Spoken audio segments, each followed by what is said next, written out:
না এটা দিয়ে ধরবো, হ্যাঁ পয়েন্টগুলো বলো তো, পয়েন্টগুলো বলো। প্রথমে সুপ্রেস্টাম হচ্ছে একটা এই পয়েন্ট, নচে একটা পয়েন্ট, জিফার প্রসেসে একটা পয়েন্ট, তারপরে এই যে ল্যাটারাল এন্ড অফ দ্য ক্লেভিকলে একটা পয়েন্ট, তারপরে এই যে নিপলে 7 o'clock পজিশনে একটা পয়েন্ট দিলাম, তারপরে এখানে পোস্টেরিয়র এক্সিলারি ফোল্ড, এখানে এন্টেরিয়র এক্সিলারি ফোল্ড, এখানে পয়েন্টে বলে দিচ্ছি এগুলো দিছি এগুলো।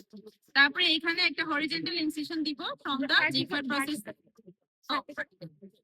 এটার নাম কি সুপ্রাসোলার নস থেকে জিফার প্রসেস পর্যন্ত একটা ভার্টিক্যাল, হ্যাঁ ভার্টিক্যাল ইনসিশন দিলাম।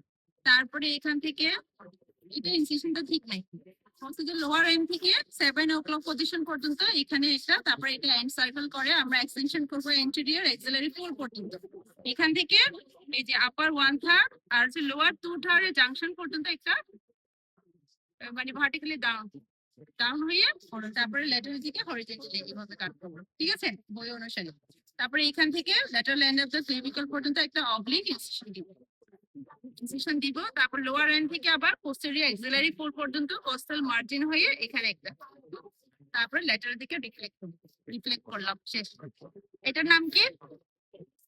Pectoralis major, pectoralis minor. এগুলো হচ্ছে পেক্টোরাল রিজনে muscle, pectoralis major, pectoralis minor, এগুলো হচ্ছে প্রতিটা ইন্টারকোস্টাল স্পেস।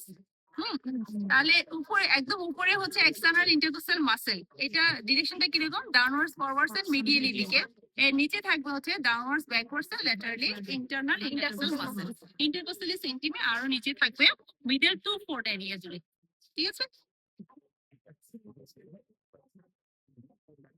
এটা কাটা দেবে, এখানে হচ্ছে স্পেস, এগুলো হচ্ছে রিব। তাহলে স্টার্নাল অ্যাঙ্গেল আমাদের কোনটা? This is the sternal angle, sternal angle, হ্যাঁ। তাহলে এটা second rib, second third fourth fifth এরকম করে, এটা হচ্ছে ক্লেভিকল, শেষ। আর এখানে আর কিছু নেই।